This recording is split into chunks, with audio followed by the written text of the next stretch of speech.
Los honores correspondientes para luego poder ya desarrollar su discurso o su alocución en el interior del Parlamento.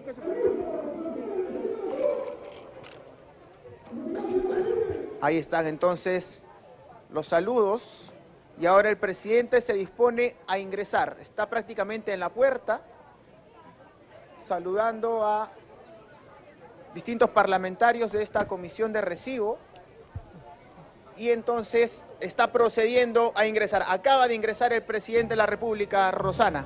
Bien, César, muchísimas gracias y le pasamos la posta a Álvaro Cisneros, que se encuentra al interior del hemiciclo. Álvaro, te escuchamos. Rosana, muy buenos días, así es, estamos a la espera del ingreso del presidente Pedro Castillo al hemiciclo. En este momento se encuentra recibiendo los honores en la puerta del Palacio Legislativo, justo en la entrada de la zona conocida como Pasos Perdidos, y después de esto se dirige directamente hacia el hemiciclo, donde se le está esperando. La sesión ya ha sido reanudada y el presidente Pedro Castillo pues brindará su mensaje al Parlamento. En este momento lo apreciamos caminando por esta alfombra roja, rindiendo honores al pabellón nacional, y ya en los próximos segundos ingresa en este momento precisamente el presidente Pedro Castillo al hemiciclo, recibiendo los aplausos de la representación nacional.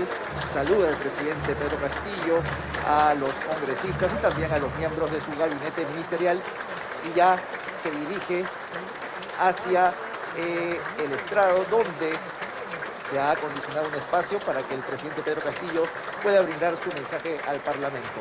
Saluda a la presidenta del Congreso, Lady Camones, y ya toma su lugar al lado de la titular del Parlamento para ya dar inicio a esta parte de la sesión solemne donde el presidente dará su mensaje. Himno Nacional del Perú.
Bueno, son los aplausos de la representación nacional tras el himno nacional del Perú, y ahora será el momento en que el presidente Pedro Castillo brinde su mensaje al Parlamento Nacional tras la indicación de la presidenta del Congreso, Lady Camones, quien toma la palabra en este momento. Invito al señor presidente de la República, señor José Pedro Castillo Terrones, a dirigir su mensaje al Congreso.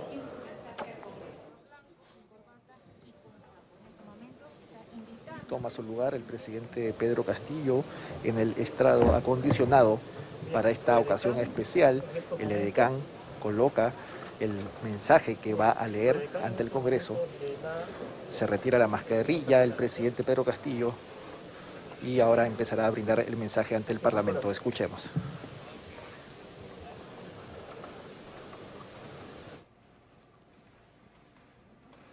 Señora Presidenta del Congreso de la República, señoras y señores congresistas de la República, señores y señoras ministros de Estado, señores miembros del honorable cuerpo diplomático, dignas autoridades civiles, militares y religiosas, ilustres invitados, querido pueblo peruano, hace 365 días, en este mismo recinto, se iniciaba mi mandato nacido desde las urnas electorales y al mismo tiempo también se celebraba los 200 años de nuestra independencia. Pero sí tenemos que hablar con la verdad. Fue una independencia que hasta el día de hoy gran parte de los peruanos y las peruanas la siguen esperando. Iniciaba esta administración rodeado de negativos presagios infundados que comenzaron el mismo día de nuestra victoria electoral y, es necesario precisarlo, provenía de los sectores más conservadores que nunca quisieron el cambio ni la justicia social.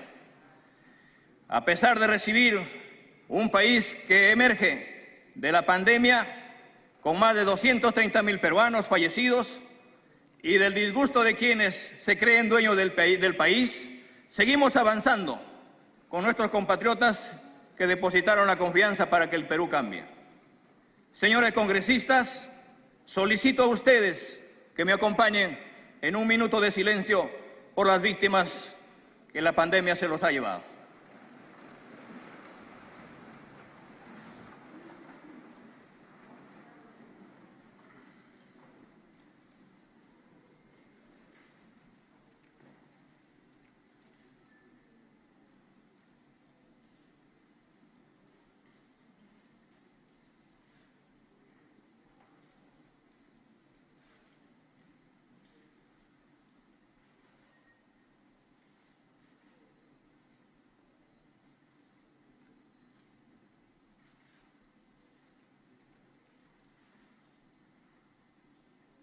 Muchas gracias.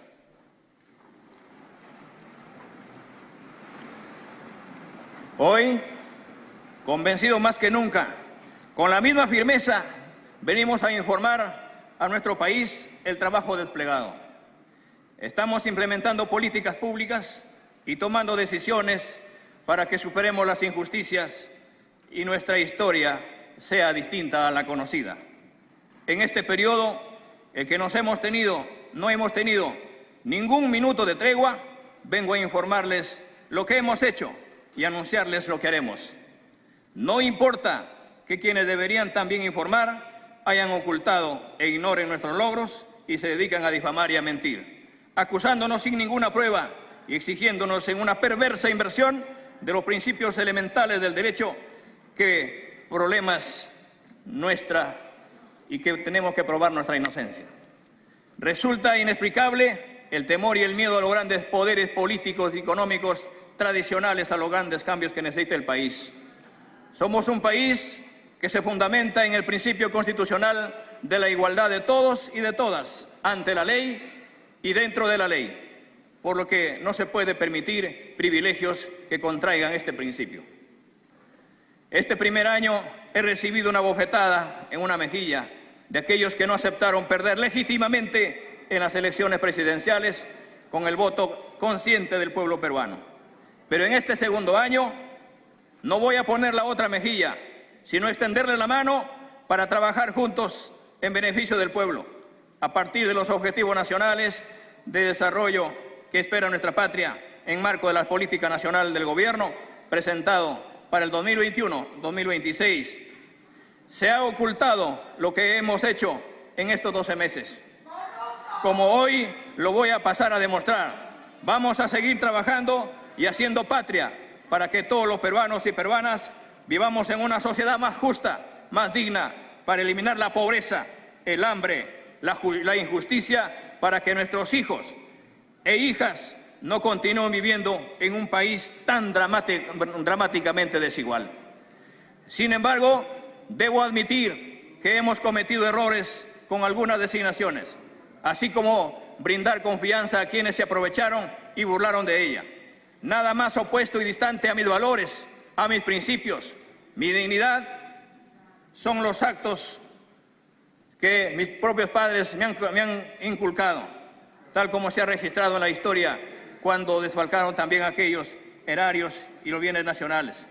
Por ello, reconozco el trabajo que se hace desde el Ministerio Público y el Poder Judicial, pues en esta nuestra patria padecemos sed ancestral de justicia, la que debe impartirse por igual y sin distinción de ideologías y colores políticos. El Gobierno del pueblo tiene ese objetivo muy claro y vamos a hacer todos los esfuerzos por devolver la confianza en el sistema de justicia, aun cuando desde los poderes fácticos y la oligarquía existe un empeño por minar al Gobierno del pueblo, sin dimensionar el daño inmenso que también le inflige al país. He jurado por Dios y por la patria servir a mi país. Los insultos y las burlas no me harán retroceder, al contrario, me fortalecerán con férrea convicción.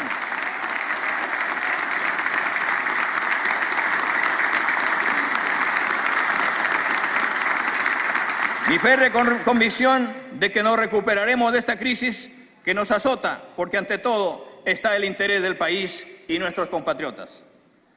Aun cuando se injuria a mi familia a diario y se ofende la majestad de la Presidencia de la República, me someto a la justicia para aclarar los delitos que se me pretenden imputar, con respeto al debido proceso y no a la justicia mediática. Mi deber es decir siempre la verdad.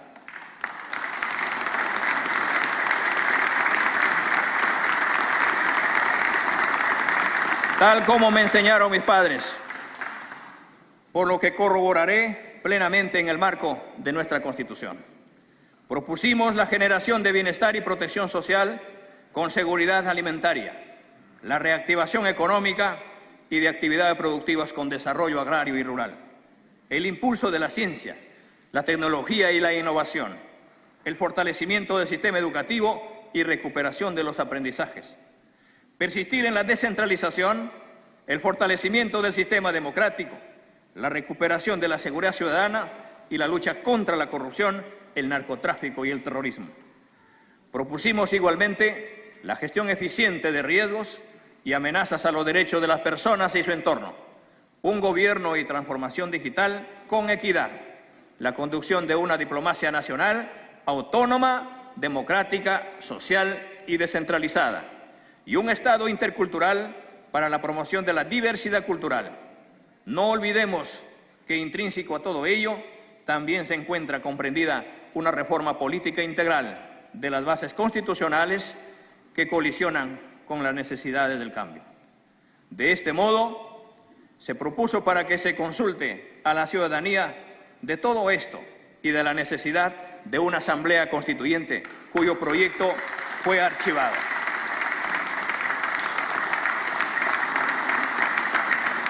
No obstante, como he dicho, los medios de comunicación, en su mayoría, se han encargado de que nos mantengamos y de mantenernos desinformados. ¿Acaso se difunden las informaciones del crecimiento económico del Perú? ¿Se conoce que el Perú es el país que más ha crecido en la región? Muy pocos lo saben, pero en lo que va del año 2022 hemos crecido en 3.5%, como lo señala el BCR. Y a pesar de la pandemia, estamos también por encima del promedio de la región. Igualmente, entre los países emergentes, también superamos la proyección del 2.5% del crecimiento económico para el año 2022, eso no se comunica. Como tampoco se dice que los organismos globales, como el Banco Mundial, prevé que los crecimientos de la economía avanzan y han sido avanzadas, descenderán, llegando a un 2.6% para el año 2022, lo que es muy inferior a lo que alcanzaremos. Nada de esto se propala. Si se presenta la información, no existe la mínima ni la real valoración del impacto de estos hechos, porque a los medios empeñados en destabilizar el gobierno no les interesa difundir los logros. Solo se emiten mentiras y noticias falsas de Pedro Castillo. Solo se emiten esas cosas. Acusado de corrupción sin ninguna prueba. Se van a cansar de buscar las pruebas porque no la van a encontrar.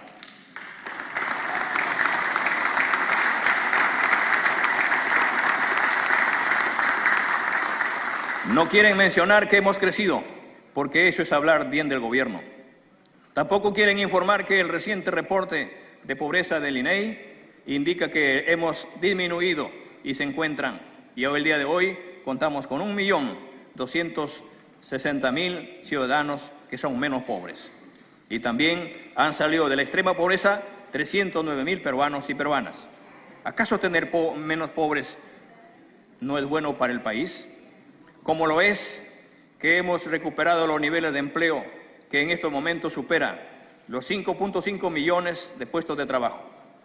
El empleo formal a nivel nacional aumentó en un 6.9% interanual a mayo de este año y se recuperaron con ello 352.000 puestos de trabajo. Debo enfatizar que con este resultado positivo se pone de relieve que se ha superado ya los niveles prepandemia y se acumula 14 meses de crecimiento consecutivo y ha sido generalizado a nivel nacional. Los puestos de trabajo formales en el sector privado continúan en franco crecimiento, registrando un aumento del 8.9% interanual a mayo del 2022. Estas cifras sí son reales, como lo precisa el Banco Central de Reserva. Debo destacar también que el total de la masa salarial, que incluye las remuneraciones y otras compensaciones que las empresas pagan a los trabajadores, se incrementó en 9.3% en mayo del 2022. Si comparamos con mayo de 2021, y es destacable porque está asociado principalmente a la recuperación de los puestos de trabajo.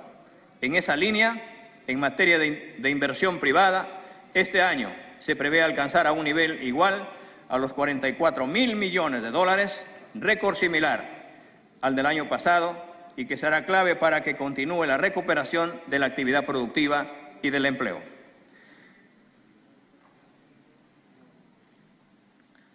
Con la finalidad de dar un impulso significativo a la inversión privada, hemos fortalecido los mecanismos de obras por impuestos y las asociaciones público-privadas para que permitan mejorar la gestión de los proyectos de infraestructura, ampliando su alcance para contribuir al cierre de brechas.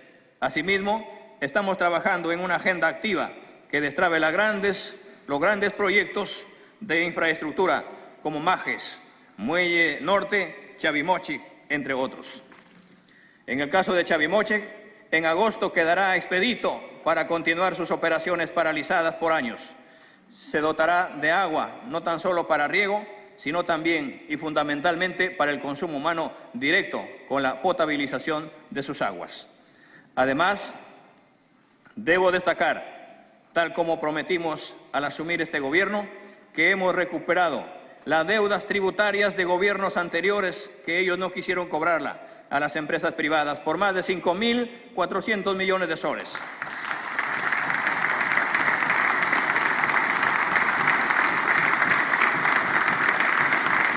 Que son utilizadas para financiar obras en educación, en salud, agua y saneamiento que tanto demanda la población.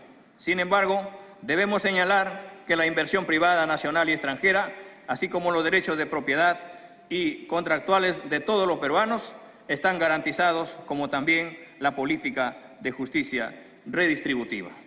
Vamos a continuar con acciones más eficientes y severas para cobrar los más de 30.000 millones de soles pendientes. Es necesario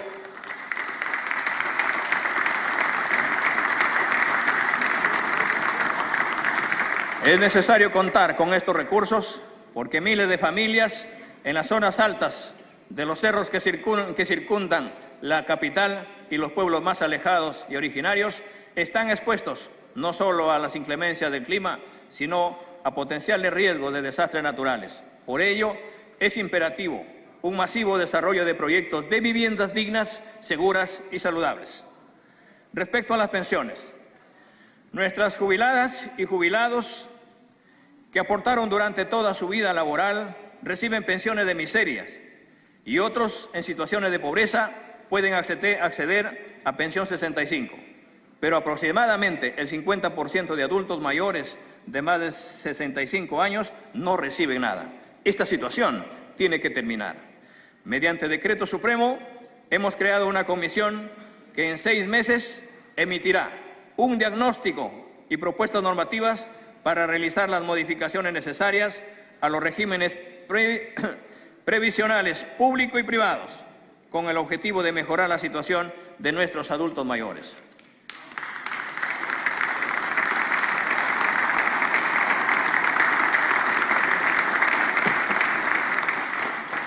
Incluiremos a los trabajadores informales que bajo las condiciones actuales no pueden acceder a un sistema de pensiones y tampoco tenían derecho a la salud. Aspiramos a que todos los peruanos puedan gozar de una pensión universal con primer piso de protección social y brindar los incentivos necesarios para fomentar una cultura previsional. Que el sistema pensionario brinde mejores pensiones a los jubilados y generar mayor competencia, de modo que se pueda romper los oligopolios y las injusticias en beneficio de todos los aportantes y pensionistas.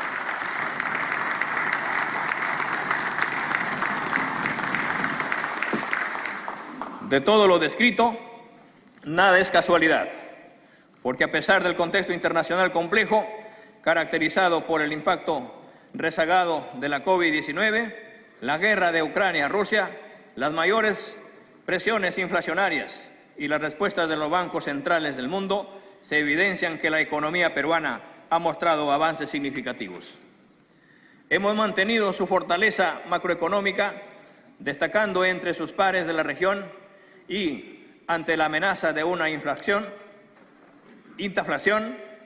que podría afectar a los países emergentes como también a los países en desarrollo. Hemos tomado medidas que han amortiguado mayores efectos negativos. Todo esto, como lo que se expresará adelante, trae por tierra todo lo que se ha anunciado y se anuncia apocalípticamente sobre lo que sería y es mi mandato gubernamental. Desestabilizan y reclaman la vacancia, no por falta de resultados o por inexistentes imputaciones que nunca aprobarán, sino por defender sus intereses privados y por evitar los cambios que mi gobierno se empeña en cumplir.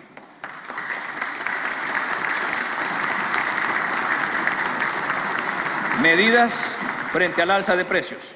Los efectos de la pandemia han sido devastadores a nivel mundial y el Perú no ha sido ajeno a esta realidad. Al dolor de las pérdidas humanas se debe añadir la vulnerabilidad económica que millones de compatriotas padecen como consecuencia de esta desgracia. Frente a esto, nos movilizamos y logramos que 12,5 millones de peruanos recibieran de manera individual 350 soles para que pudieran cubrir sus necesidades básicas. Como consecuencia de la crisis global, los precios del petróleo, trigo, cereales han sufrido un alza afectando la canasta familiar, especialmente a aquellos en situación de vulnerabilidad. Con el fin de mitigar esta subida de los alimentos de primera necesidad, se les entregó una subvención adicional de 305 soles a los beneficiarios de los programas Juntos, Pensión 65 y Contigo. Hasta la fecha, 3.530 ollas comunes se encuentran registradas en el sistema informático Mancachay Perú, dirigidas por abnegadas madres y mujeres peruanas, las cuales ascienden a 217,000 beneficiarios, para quienes se ha destinado ya un presupuesto de 99 millones de soles.